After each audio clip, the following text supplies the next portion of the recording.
This is 22nd lecture of Engineering Physics 1. So far, we have been discussing motion of objects, all sorts of motions. In this lecture, we will talk about a very specific type of motion, which is oscillation. We have oscillations so usually in general, if you have an object and if there is a force applied to this object, and if this force isn't balanced, then the object will accelerate in the direction of the force. And it will accelerate, it will gain energy forever unless some other force kicks in and restores the balance of forces. But very often, it's not very often that we have this kind of situation in real life where you have one unopposed force. Very often we have a bunch of forces, and those forces keep things in equilibrium in such a way that if you move away from the equilibrium, the forces try to get you back to the equilibrium. There are two examples of this that we like to discuss in physics classes because both of them are kind of simple to understand. One of them is a pendulum. You will have a pendulum that looks like this. It's just some sort of a mass that's hanging from a wire. And when it's just hanging from a wire, there are two forces, gravity and tension. They are in equilibrium. This pendulum doesn't move. But if you offset it in any direction, then these two forces don't balance each other anymore. But the net force is always pointing in the direction of the equilibrium. So no matter which way you displace it, there is always a restoring force. And so we know what happens here. If you offset pendulum from its equilibrium position, the restoring force will move it back. But it's not going to just stop here because it has some velocity by now. It will move up in the other direction, and then the restoring force will be moving it back. And this pendulum will oscillate back and forth until it stops because some energy is lost to friction. And the second example that we will use quite a lot in this lecture is the example of a spring with some mass attached to it. So if you have the spring and if you have the mass, then there is an equilibrium position. In this case, the equilibrium position is when gravity is exactly balanced by the spring force, which is K delta X. So if you have this object in the equilibrium, if you move it up, then you get less spring force. So gravity will try to bring it back to equilibrium. And if you displace it below the equilibrium, then you have more spring force now. So spring force is trying to bring it back to equilibrium. And in real life, what will happen is that this object will oscillate up and down until it eventually stops at the equilibrium because its energy will be dissipated by friction. Now let's think about this motion, this oscillating motion. Let's think about how to describe it mathematically. So first of all, what are the numbers that generically describe oscillations? When you have oscillations, you basically have some sort of motion that goes back and forward between two extremes. Two numbers that describe the speed of this motion, in some sense, are period of oscillations and the frequency of oscillations. So we have period usually denoted by capital letter T. And period tells you time for one cycle, basically. So one cycle is starting from here, going to the other extreme and getting back to the original extreme. So this is the time that you require for this is period, and it's measured in seconds. Frequency is how many full cycles can you fit in unit time. So number of cycles in unit time, and that's measured in seconds, 1/seconds. 1/seconds is also called hertz. Now, as you can guess, the period and the frequency are not completely independent.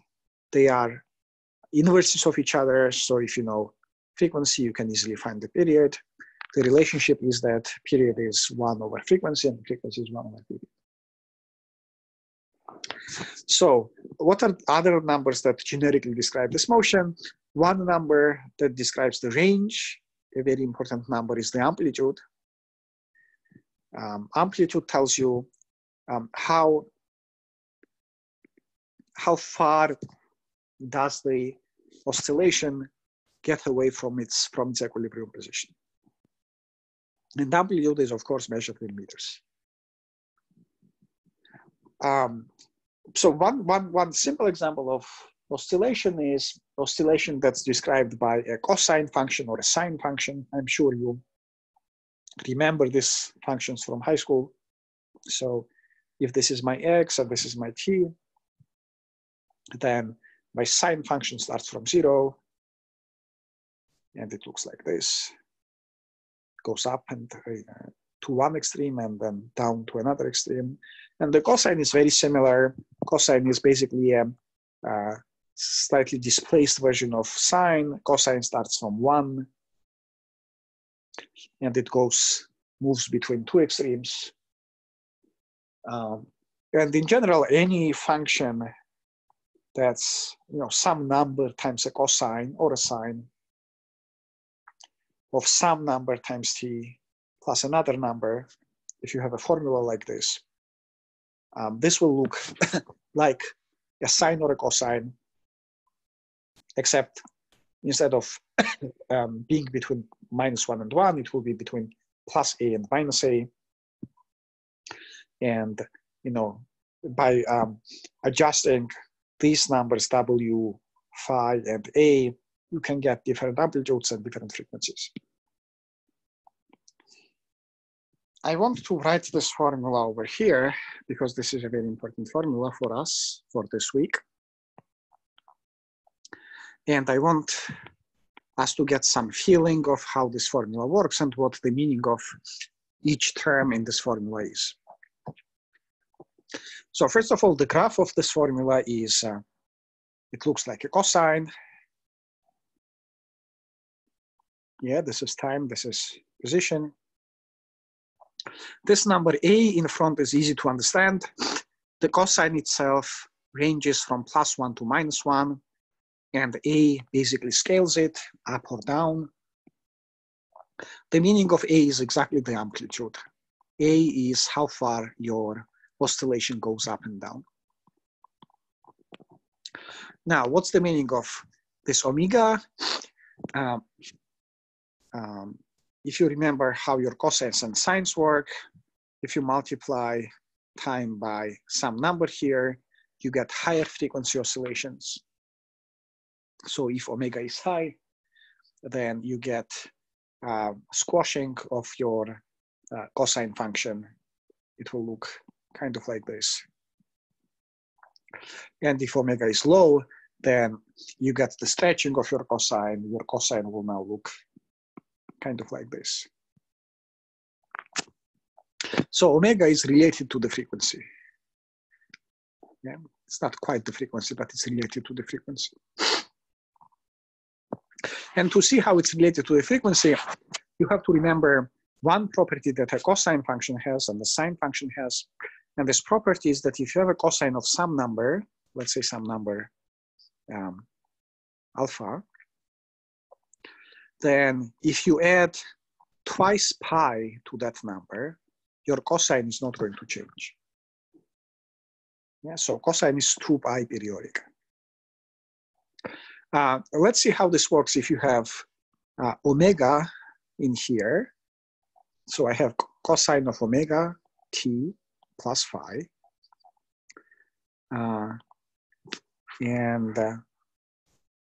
Let me add a period to time. So let's say I'm observing my cosine at some time t, and then I'm observing it at some time t plus t capital, where t capital is the period.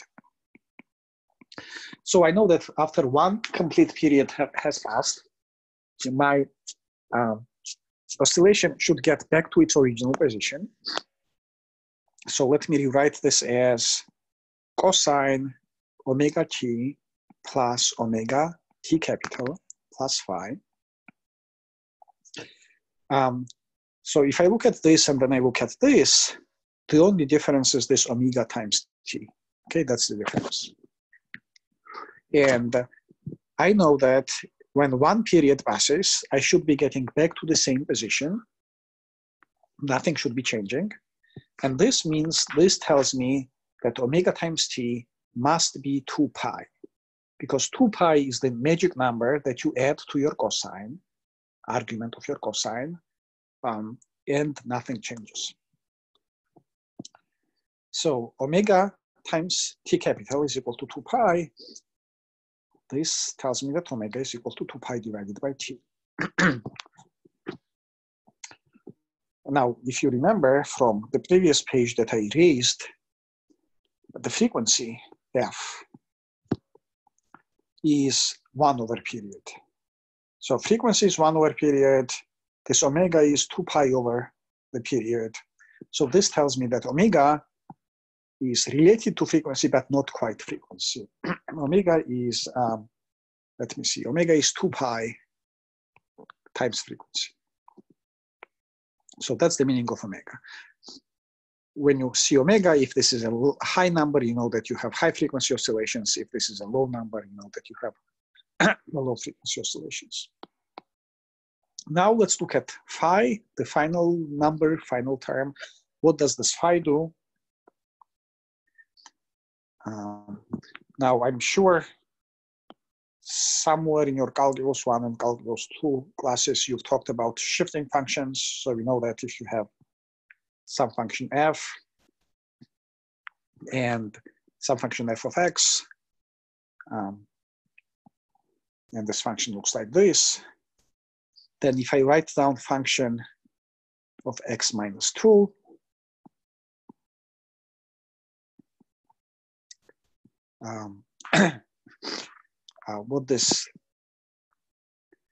what this does is that it shifts your function to the right by 2 units.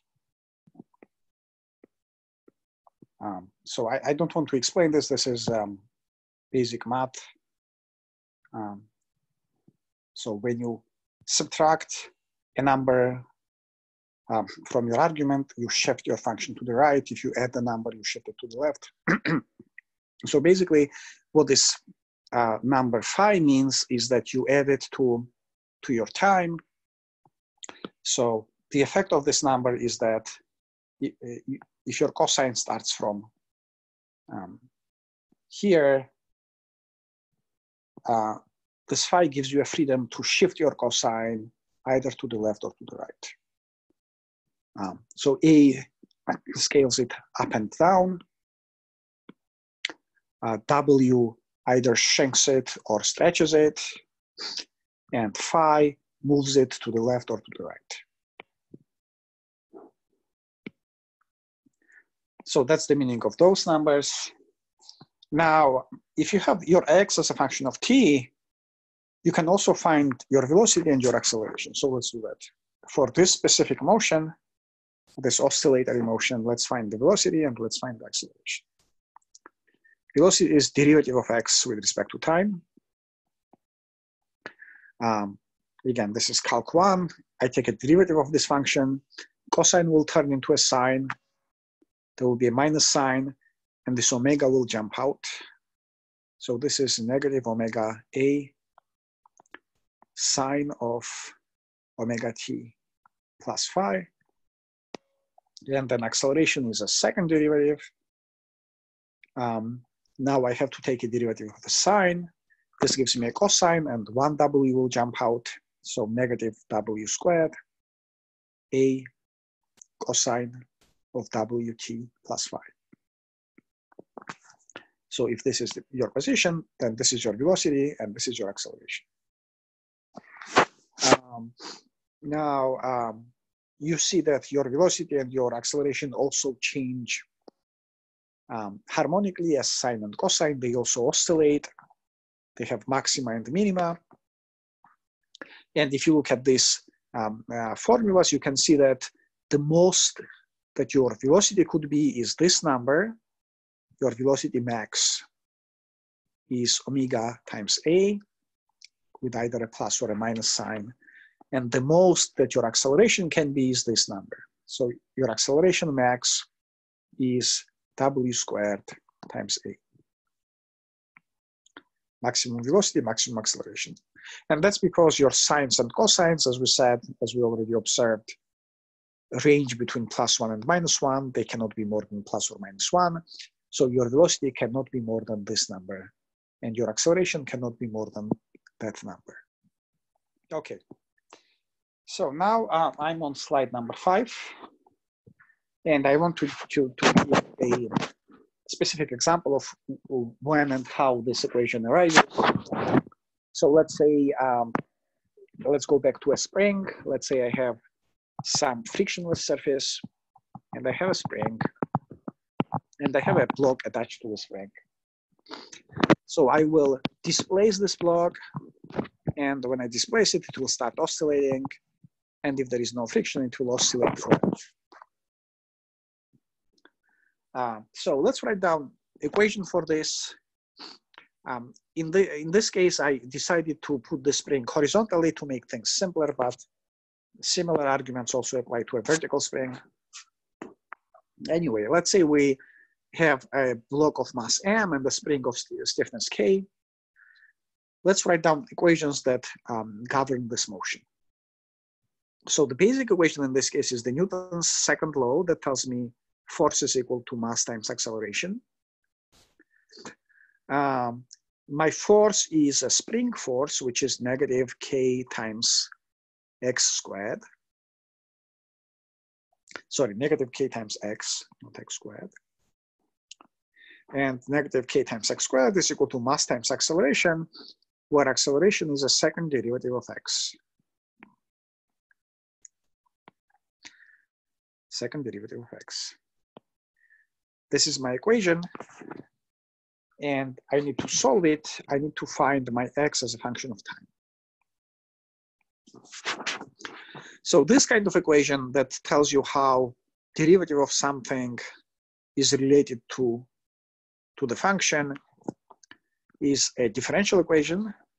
And I don't really know how much of differential equations you covered in calculus. I'm guessing very little. But that's okay. At some point, you should learn differential equations very well because you're engineers. And everything in the nature is basically differential equation. But we don't need that now because this differential equation is very simple. This differential equation basically tells me that x is a function such that if I take its second derivative, I will get the same function multiplied by the negative k over m, multiplied by some negative number. And if you remember what we did a few pages back, you can probably guess what the solution of this equation is. If I take a derivative of something twice, and if I get the same thing, but with a negative sign and some number in front, then that thing is either a cosine or a sine. If I have cosine of t, I differentiate it twice, I will get negative cosine of t. And if I have cosine of omega t, and I take a second derivative of it, I will get negative omega squared of cosine omega t. And the most general function that will satisfy this equation is given by a times cosine of the square root of k over m times t plus phi. It's not important that you understand how I got this solution. It's just important that you believe that this function in fact satisfies this equation. If you don't believe me, you can take a first derivative of this, and you will see that the first derivative is negative a times square root of km times the sine of whatever is in the brackets, and the second derivative will be negative a k over m times the cosine of whatever is in the square brackets, and then the second derivative will work out to be negative k times m, sorry, negative k over m times my original function. So it turns out that if I have a spring with a mass attached to it, as this mass oscillates back and forward, its position obeys the following equation. The equation is x is equal to a times the cosine of square root of k over m times time plus phi. And we already know how to read this equation. In this equation, a is basically the amplitude. So a will be how far did I displace my mass. Square root of k over m would be my 2 pi times frequency. And this phi just tells me, this is the phi that lets me shift my motion left or right. So basically, depending on phi, so phi sets the time when this oscillation starts. Now, one more thing that I want to do before I move to specific questions and problems is to see how the energy behaves for this kind of motion, for this kind of simple harmonic motion. We will call a simple harmonic motion anything that obeys this law, where it's some amplitude times a cosine of some frequency times time. To compute energy of this motion, we first have to remember what the energy is. In this case, for this spring and the block, the potential energy is k x squared divided by 2. And the kinetic energy is, of course, half of the m v squared. Let me erase this and write it somewhere else so that I can save some space for writing. So the equation for my x was that x was amplitude times cosine of square root of k over m times time plus some phi. Then let me write potential energy. Potential energy will be k over 2 times x squared, which is a squared, times cosine squared of square root of k over m times t plus phi. So you see that this potential energy changes with time. Sometimes you have more potential energy, sometimes you have less. You have most of it when you are most displaced from your equilibrium, and you have 0 when you are at the equilibrium. Now let's compute the kinetic energy. So I need velocity. I will take one derivative of my formula, and this will be negative square root of k over m times a times the cosine. And then my kinetic energy will be m over 2 times v squared, which is k over m times a squared times, I'm sorry, this is sine, because I took a derivative, my cosine turned into a sine. Sine squared of square root of k over m times t plus phi.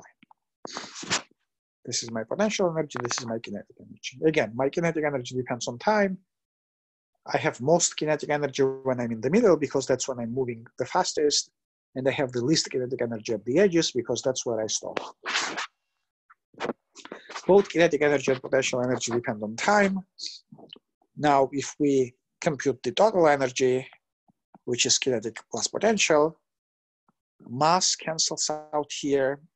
I will have k over 2 a squared. And now I will have a cosine squared plus a sine squared.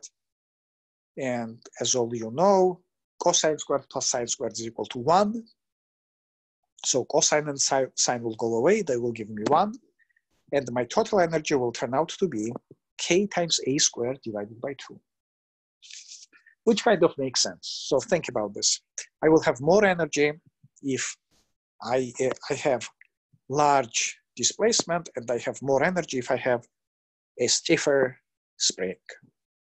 But the most important thing about this equation is that this equation doesn't depend on time. There is no time in here. The time somehow gets canceled out, which also makes sense. My total energy is conserved, and it always has the same value independently of where I am on the trajectory. This is the end of part 1 of lecture 22. In the second part, I will look at specific questions and problems that have to do with the simple harmonic motion, and I will try to solve them for you.